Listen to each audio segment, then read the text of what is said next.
Boa noite, terça-feira, 5 de janeiro. 2016 é ano olímpico. E como o Brasil está se preparando para receber a Olimpíada? E o que deve ficar depois dos Jogos? Para falar sobre esse assunto, a gente recebe o professor da Unesp, Zeca Marques. E ainda... Creches municipais abrem durante as férias, mas a ausência frequente dos alunos prejudica o atendimento. Você vai rever o projeto da Unesp que capacita professores para desenvolver as habilidades de alunos com superdotação.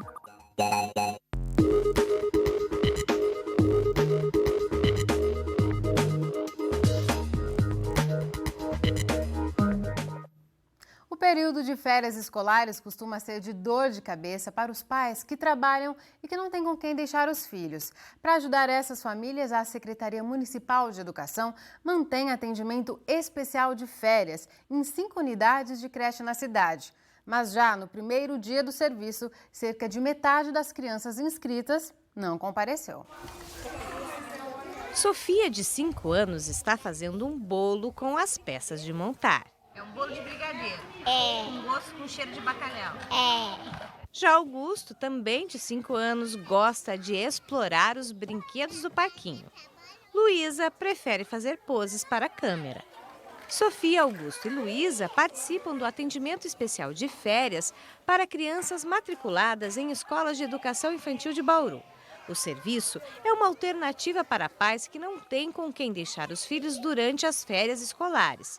São 5 escolas municipais que recebem crianças de 6 meses a 5 anos neste período. São elas a Escola Garibaldo, no Jardim Santana, Maria de Fátima Figueiredo, no Pousada da Esperança, Antônio da Ibem, no Jardim Vânia Maria, Madre Teresa de Calcutá, no Bauru 23 e Gisele Maria Pinto, na Vila Celina. Aqui nesta escola, no Jardim Santana, 45 crianças são atendidas. Além de alunos da própria unidade, a escola também recebe crianças de bairros onde não há o serviço. Durante o período que permanecem na escola, elas participam de brincadeiras, assistem a vídeos e programas infantis e ouvem música. E para garantir tanta energia, as crianças também recebem 4 refeições. Geralmente a gente é TV, né? Filminho, é parque, são brinquedos, que a gente diferencia um pouco das atividades que eles já têm no dia a dia, né? Durante o ano escolar. Então a gente deixa bem lúdico mesmo, eles bem à vontade, né? Para diversificar um pouco, né? Sair um pouco da monotonia também. Neste ano, 274 crianças foram inscritas para o atendimento especial. Esse trabalho tem como objetivo acolher mesmo as crianças que os pais não têm condições de cuidar nesse período de férias, onde as escolas estão de férias, né? E também as crianças em situação de vulnerabilidade social. Então, essas crianças não têm com quem ficar, não têm com quem deixar durante o dia, então eles passam esse dia na escola. O serviço é realizado pelo 6º ano consecutivo, mas enfrenta um problema: ausências sem justificativa. De acordo com a Secretaria Municipal de Educação, no primeiro dia de atendimento especial, 154 crianças participaram da atividade. Pouco mais de 50% do total previsto.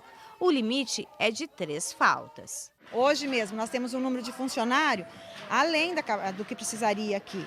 Então, se nós tivéssemos a certeza de quantas crianças atenderíamos, poderíamos reduzir o número até de funcionários. Hoje nós temos bastante funcionário e não necessitaria de todos, né? E falando agora para os pais que querem matricular os filhos na rede municipal, as inscrições nas escolas de educação infantil estão abertas e devem ser feitas na Central de Vagas. O órgão fica no Núcleo de Aperfeiçoamento Profissional da Educação Municipal, na Avenida Duque de Caxias, quadra 1138. Funciona de segunda a sexta, das 8 da manhã às 4h30 da tarde. É preciso levar documentos pessoais do responsável e da criança, como carteira de vacinação e também uma foto 3x4. Se o interesse for por uma vaga em escola de ensino integral, é necessário ainda um comprovante de trabalho do responsável. A Secretaria Municipal avisa que a matrícula depende da disponibilidade de vagas.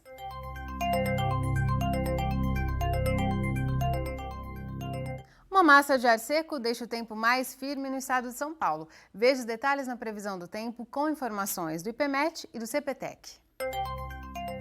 Neste início de noite, chove em pontos isolados no oeste do estado. Nesta quarta, devem voltar a cair pancadas apenas no fim do dia. Em Bauru, não há previsão de chuvas nem para hoje nem para amanhã. Agora, a umidade do ar é de 52%. Temos ventos de brisa a 7 km por hora. Hoje, a mínima ficou em 20 e a máxima chegou a 31 graus. Nesta quarta, os termômetros devem variar entre 22 e 34 graus.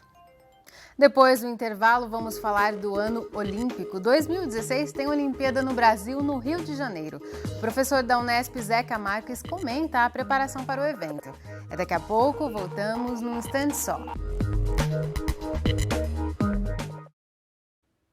O Brasil vai ser palco neste ano do maior evento esportivo do mundo, a Olimpíada. E é sobre como o país vem se preparando para os Jogos que a gente conversa agora com o professor da Unesp, que coordena o grupo de estudos em comunicação esportiva e futebol, o Zeca Marques. Zeca, mais uma vez, muito obrigada por sua presença aqui no Unesp Notícias. Eu que agradeço o convite, Larissa. É um prazer estar aqui. Zeca, vamos começar falando então dos gastos com a Olimpíada. Eles já foram atualizados, a última atualização é do ano passado e está previsto um gasto de 38,67 bilhões de reais. Vai ter uma atualização agora em janeiro. Para a gente comparar, com a Copa do Mundo, foram gastos 27 bilhões de reais. Quer dizer, os Jogos Olímpicos já consumiram 43% a mais que a Copa do Mundo. E analisando com o distanciamento o que a Copa representou para o país e o que deve representar, os Jogos, a Olimpíada, esse gasto compensa, na sua visão? Bom, eu diria que não compensa. Não compensa por várias razões. Primeiro, é um pouco inimaginável a gente poder supor que um evento que teve 12 estádios novos ou reformados, como a Copa do Mundo, tenha um gasto menor do que os Jogos Olímpicos, que a princípio aconteceriam numa cidade só, num município só. Os Jogos deste ano no Rio de Janeiro, a gente sabe que não vão acontecer apenas no Rio de Janeiro, porque, por exemplo, as partidas de futebol estão espalhadas também para Brasília, Belo Horizonte, São Paulo vai receber alguns jogos. Mas eu acho que não justifica. E se a gente pensar o que aconteceu no final do ano passado no Rio de Janeiro, com uma calamidade pública no atendimento de saúde ao munícipe, ao cidadão do Estado, eu acho que isso demonstra um pouco as contradições da sociedade brasileira. Como é que um Estado que tem um sistema de saúde pública completamente falido consegue arranjar recursos desse montante para sediar Jogos Olímpicos? Eu acho que está havendo uma total ineficiência do setor público nessa questão e, ao mesmo tempo, a gente sente uma ausência do poder público que se posicionasse e justificasse o porquê disso. A gente acabou de ter o Réveillon em Copacabana com 16 minutos de estouro de fogos. Quanto que não se gastou, né? Tudo bem, isso também motiva a ida de turistas, mas um país que levasse essas questões mais a sério teria cancelado queima de fogos, como aconteceu na Bélgica, como aconteceu em Paris. Não houve queima de fogos em função das ameaças terroristas recentes. Eu acho que essa questão da saúde pública no Rio de Janeiro é que deveria chamar a atenção do governador, do Ministério da Saúde, do prefeito do Rio de Janeiro, mais do que os Jogos Olímpicos. Agora, os Jogos são um compromisso que tinham sido firmados em 2009, quando o Brasil soube que seria a sede dos Jogos. O Rio de Janeiro já tinha tentado outras 2 vezes ser a sede das Olimpíadas e acho que agora não dá para voltar para trás. Mas... E falando em compromissos, Zeca, ainda nessa linha, o Comitê Olímpico, na época, se comprometeu a bancar todas as passagens dos atletas para os Jogos, as passagens aéreas. E são em torno de 15 mil atletas entre Olimpíada e Paralimpíada. Isso é escandaloso, não é? Nesse contexto que você está pontuando, pagar passagem aérea para todos os atletas? Bom, a justificativa disso é que parece que é um protocolo que começou em 2000 com a Olimpíada de Sydney, mas que, por exemplo, na candidatura para estes Jogos, 2016, Madrid, Tóquio e Rio, que eram cidades candidatas, confirmaram esse compromisso, mas Chicago não. É interessante ver que Chicago, nos Estados Unidos, não tinha feito esse compromisso. Eu acho que isso é uma outra coisa absurda, a não ser que houvesse uma companhia aérea, patrocinador dos Jogos, que arcasse com esse custo, aí dá para aceitar. Se isso vier do Comitê Olímpico Brasileiro, se isso vier dos organizadores locais dos Jogos aqui do Brasil, eu acho que é outra coisa inaceitável. A gente fica imaginando, o Rafael Nadal, tenista, vem para cá, o Roger Federer vem para cá, o Usain Bolt, eles precisam de custo da passagem, né? Quer dizer, eles têm patrocínios milionários e a gente vai bancar a passagem para os atletas. Eu acho que, em função dos Jogos, é até um compromisso válido, mas não que saia do poder público ou dos organizadores locais. Eu acho que a iniciativa privada tem que agir nisso. Até porque eles podem usar essa atividade como uma forma de recurso, de propaganda, de publicidade. Deveriam arcar com esses custos. Eles falam que grande parte desses custos será arcada pela iniciativa privada. Ainda assim, é um investimento grande que poderia ser alocado em infraestrutura, por exemplo. Essa mesma anedota que a gente ouviu por ocasião da Copa do Mundo, que não haveria investimento público, tudo ficaria por conta da iniciativa privada, não é o que tem acontecido com o Rio de Janeiro, não é o que aconteceu com a Copa e não é o que vai acontecer no Rio. A gente sabe que o poder público tem arcado com a maior parte dos gastos e o problema, depois a gente não sabe como é que isso vai ser administrado. Um exemplo é o Maracanã, que o governo faz a reforma do estádio, depois que o estádio ficar pronto, cede para a iniciativa privada. Quer dizer, esse é o capitalismo brasileiro. O governo público arca com prejuízo e depois socializa os lucros com a iniciativa privada. E agora o próprio consórcio do Maracanã quer devolver o estádio, porque ele não se mostrou rentável. Quer dizer, então, mais uma vez, o poder público vai ter que arcar com essa devolução e vamos ver o que vai ser feito do Maracanã daqui para frente. Pensando em Olimpíadas, Zeca, a gente tem 2 casos bem emblemáticos e nos polos opostos, que foi o caso de Barcelona, que em 92 a cidade se reinventou a partir dos Jogos, foi um marco para a cidade. E Atenas, na Grécia, em 2004, que foi amplamente noticiado, que os espaços que sediaram os Jogos foram abandonados. Pelo que você tem acompanhado, por tudo que você está pontuando aqui, a relação do Rio de Janeiro com o evento está se aproximando mais de qual caso? Eu acho que o carioca, de forma geral, está muito entusiasmado com a possibilidade de sediar os Jogos. O cidadão brasileiro, de forma geral, na média, ele está entusiasmado com os Jogos. Agora, essas comparações são complicadas, porque, por exemplo, Barcelona é uma cidade muito menor do que o Rio de Janeiro, tem muito menos população. Ela tem uma topografia diferente, mais fácil para poder fazer as obras olímpicas. As distâncias são menores. O Rio de Janeiro, o que me preocupa, são as arenas esportivas que estão em pontos completamente opostos da cidade. Então, por exemplo, há arenas na Barra da Tijuca, onde vai acontecer o basquete, as provas de luta, por exemplo, e há o Estádio Olímpico, que é o antigo Engenhão, o estádio Nilson Santos, que fica no ponto oposto da cidade. Quer dizer, quem vai assistir a um jogo à tarde, quer se dirigir para o Engenhão à noite, porque haverá provas à noite, eu não sei se o sistema público de transporte vai dar conta, né? Mas o Rio de Janeiro, eu acho que tem um problema que depõe contra, que é a experiência de 2007 nos Jogos Pan-Americanos. As estruturas que foram prontas para os Jogos Pan-Americanos não suportaram o uso, ficaram obsoletas, ficaram mal conservadas e tiveram que ser refeitas ou derrubadas para a construção das novas arenas. O próprio Estádio Engenhão ficou praticamente 2 anos parado por problemas de infraestrutura, aliás, problemas de estrutura do próprio estádio. Então, se o Rio pegar como experiência o que houve em 2007, eu não ficaria tão otimista com o que vai acontecer em 2016. Tá certo, Zeca. Muito obrigada por esclarecer essas questões aqui no Nesp Notícias. Eu que agradeço. Um abraço. E no próximo bloco, a gente revê um projeto da Unesp em Bauru, desenvolvido com alunos com superdotação. São crianças com uma capacidade acima da média para aprender determinados conteúdos, mas que precisam de orientação. Continue com a gente, que o intervalo é bem rápido. Nesta semana, a gente reexibe aqui no Nesp Notícias reportagens que discutiram temas de educação ao longo do ano passado. Nós vamos rever um projeto da Unesp desenvolvido com alunos com superdotação. São crianças com uma facilidade imensa de aprender, mas que precisam de uma abordagem diferenciada.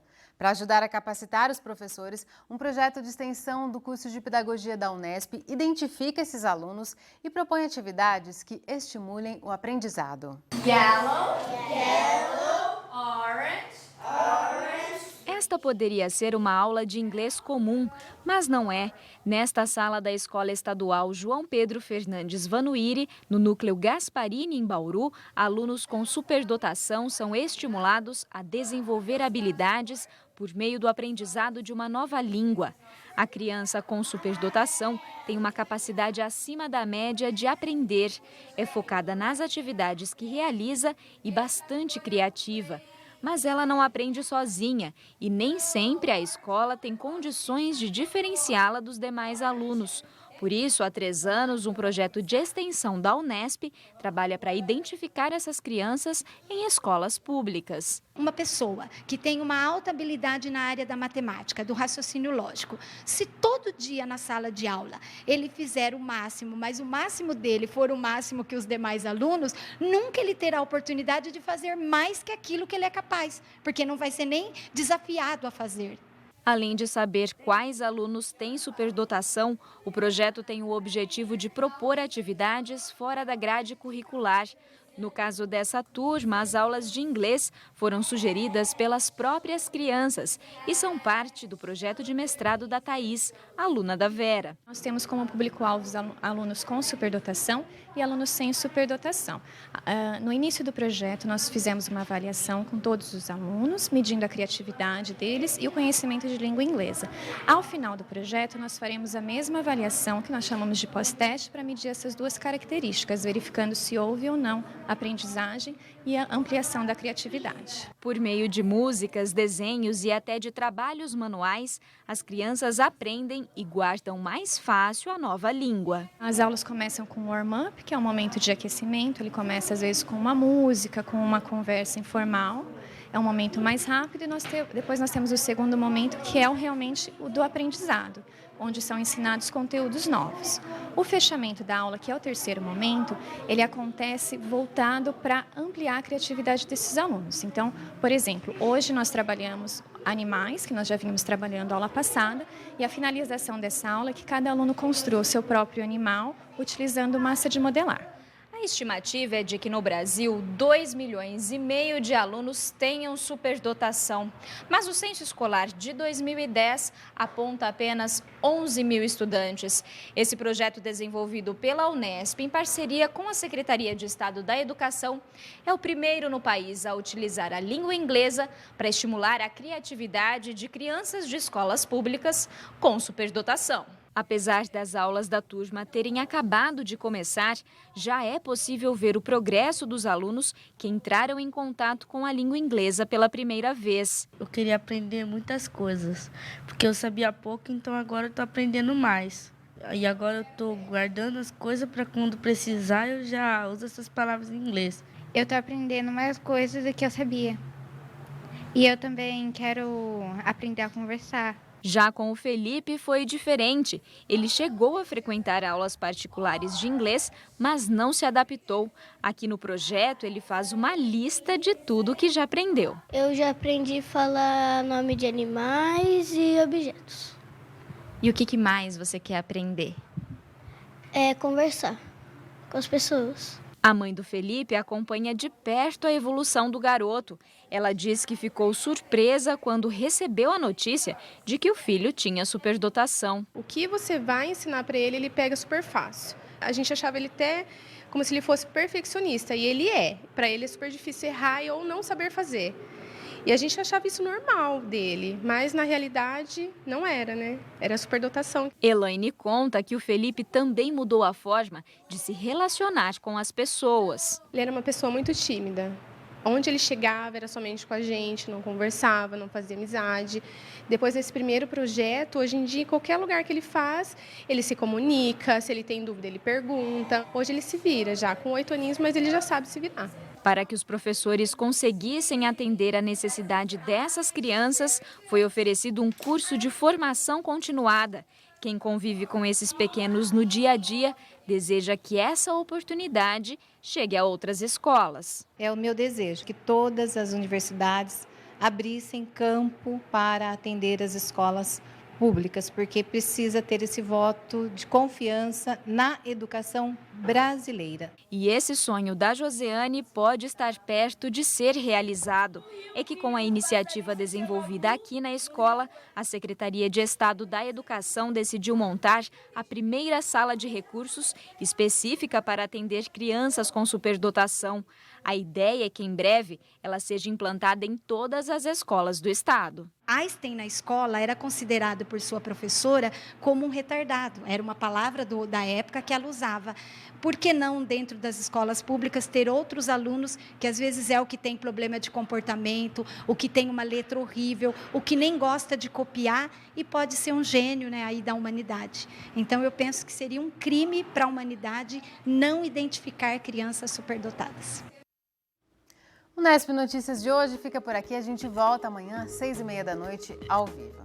Tchau!